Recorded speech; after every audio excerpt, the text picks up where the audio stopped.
actually get on here and talk to you a little bit. Something that's been really weighing down on my mind. I keep coming out here to check on the peanuts. I just put a bunch of peanuts out here with Remy. Oh, there they go. Okay, there's some squirrels. Hey, squirrels. And there's the guy I was coming here to talk about. You. The Blue Jays keep coming. Yeah, this one right here. They keep coming over and taking all the squirrels' peanuts. Basically a bunch of thugs. I'm starting to realize that Blue Jays are just a bunch of bullies. I actually wanted to, since I had this time before it actually starts raining, to get on here and talk to you a little bit. Something that's been really weighing down on my mind for the past while, actually. I mean, it dates back all the way back to last year, the beginning of last year. Obviously, last year was a horrible year for every single person out there. I'm just going to talk from my perspective, my point of view. Some of you guys, I know many of you guys have personally messaged me asking if I was okay. Before I say anything, this isn't a pity party. This isn't a, oh, woe is me. This isn't me looking for anything like that. This is just like I've always done these vlogs. It's a way for me to talk with you guys, because a lot of times when I do this, first off, I always want to be honest. Second off, when I do this, I feel like it makes me feel better, which I feel like makes the vlogs feel better. I'm just going to do it. I was talking with Allie.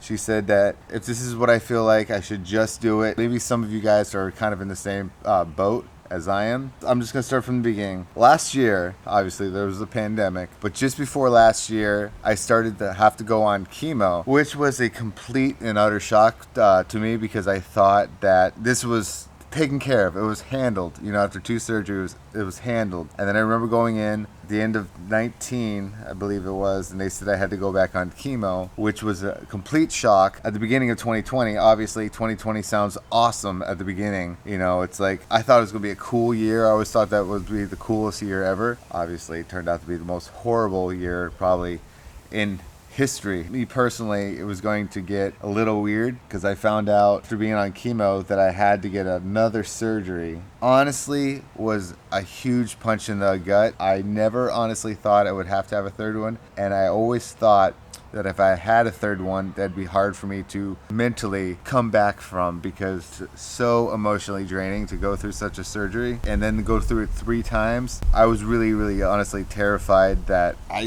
didn't want to ever do that, and then when he said that, it hit me really hard, and it really set a tone for me at the beginning of the year, and then everything else started happening. Oh my god. Then I had to figure out how to go through the surgery by myself, essentially. This sounds really petty and very stupid, because I know there are other people and other things that were much worse than what I'm going to be talking about. If I'm being honest with you guys, it's then having to go through surgery. Obviously, having a kid last year, the 2019, made things even more scary for me, having to go through another surgery. And then after the surgery, I was like, okay, this is great. You know, I got the surgery done.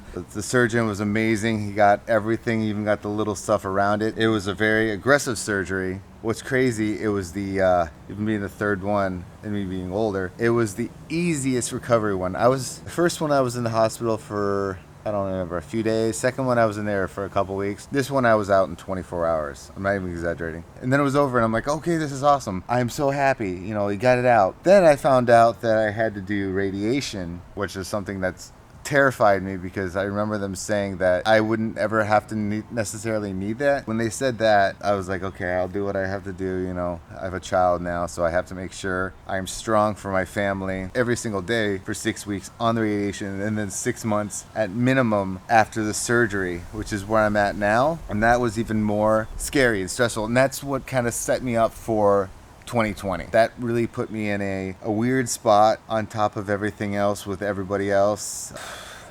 And then, of course, with all this chaos going on, we lost Marley, and that hurts so much. To this day, it hurts so much. And then later in the year, we just found out like how Zoe was becoming paralyzed in the back.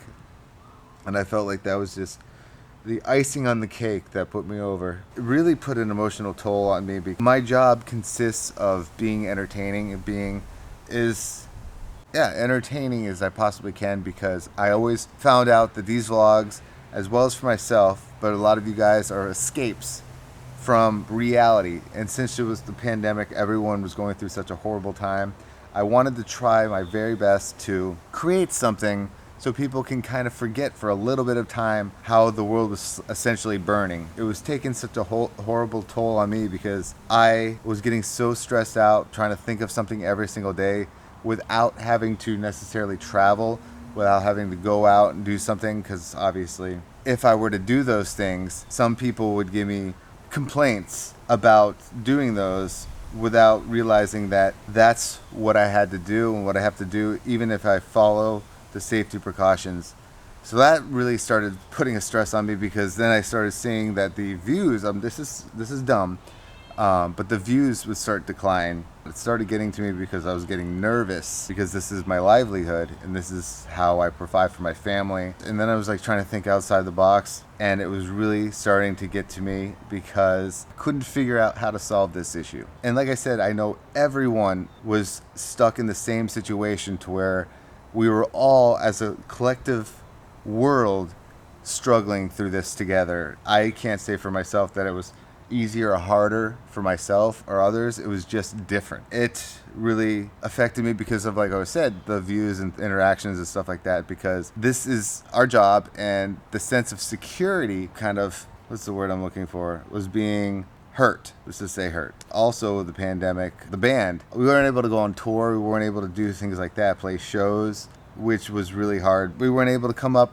with stuff together, use our creative minds to have another outlet, on top of vlogs. The band and music was a huge, and is a huge thing for me, not only for creativity and for fun, but also for an income. So that, on top of YouTube, was really affecting me mentally. It's like sometimes it's hard to admit that you're not okay, and it's not that I'm not okay, I'm having a hard time. I feel selfish to say that right now, talking about it. It does make me feel a little bit better, and it lets me get back on track, because I have a job to do, I have a family to support, and I know I've filmed Remy a tremendous amount, and it's not only because I love her to death and I think she's the cutest person and the most awesome person, because I find it easier for me to keep the camera off my face. If you guys have noticed, a lot of times I'll put Remy on the screen, because usually behind the screen I'm having a really rough day or rough time. And that's not to say every single time I do that, because she's a genuinely awesome person, and she's hilariously and cute, and she's grown up so fast, and I'm so proud of her. I find it somehow more difficult, older I get and the further in these vlogs, for me to kind of push aside what I'm thinking. And when I do that, it makes me happy, and it kind of helps me the rest of the day. I want to say first off that Allie has been a tremendous rock. She helps support emotionally and picks up the slack. She listens to what I have to say. She basically comforts the fact of how I'm feeling. I wouldn't say I'm depressed. I'm just stressed and concerned. Concerned would be my biggest thing. It's the security of providing for my family. In the years before, like I said, it's so stupid to talk about views, but I mean, at the end of the day, that's how we make our money. Back in the day, I had more security when the earlier vlogs and stuff like that, so I didn't have that fear. Plus, I didn't have a child. Flash forward, when things have dramatically changed with YouTube, it really does change the way I look at things, and the way I feel about things, and the way I handle things. Like you guys, I'm just trying to make my way through this weird time. Hopefully by talking about this kind of resonates with somebody else. I know it's gonna make me feel better for the rest of the day, because the rest of the day I'm gonna push through this. I'm actually feeling better now that I'm actually talking to you, which is incredibly, and it doesn't surprise me, because I've been doing these for 10, 15 years, whatever it has been. I've been able to vent, and then I read the comments, and you push me through as well and give me the motivation to continue making these videos despite the lows, because YouTube, when it's high, it's the absolute highs, but when it's lows, it gets low, and that's the roller coaster. That's what it is. And right now, Allie and the vlogs are kind of at the low point right now, but that's not to say they don't go back up. That's one of the tough things, is trying to figure out, when you're down on those lows, how do you make it better? How do you fix the situation, the views and the interactions? How do you fix it? And I think that's something that really almost torments me. Every single day I wake up and I'm trying to figure it out. I see it And I'm like, oh wow, that hurts. We put a lot of work into that. What are we doing wrong? I have to keep pushing, and I don't know sometimes how to fix it. I guess that's the game. Where is it? That's YouTube. People think, like just because we do YouTube, you have multi-billion dollars, million dollars, that everyone's like Jake Paul, everyone's living in mansions in New York City, or like California. The truth is, a lot of YouTubers aren't like that. We make videos for fun, and we're very, very fortunate that this thing that started as fun has turned into a career with a tremendous amount of work. People think YouTubers just overnight are successful, and I know myself and a lot of my friends who do YouTube now for a living, it started off as fun, and then you just work and work and work, and you continue working so hard to get to this position. From where I'm coming from, that scares me more is when you see stupid numbers that you feel like you're failing and you can't figure out how to fix it. There is a solution, but you just can't figure it out, and it drives you crazy. I'm the type of person that does not give up when things are hard.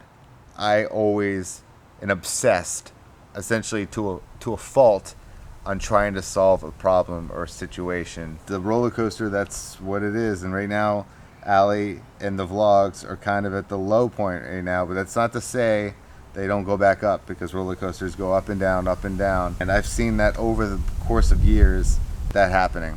And I think that's one of the reasons, other than one of our dreams was to get the RV, to kind of rejuvenate creative process and come up with some things that we normally wouldn't be able to being stuck in the house. When we were on the road, that was the least stressful time in our YouTube career, and I think in our life. And I think that's why we're working so hard to be able to do that. Not only for ourselves, but for the videos, for our job. I'm looking forward to it. I know Allie's looking forward to getting this thing done and being able to get those creative juices going again. Fall in love with the job again and not be so stressed out.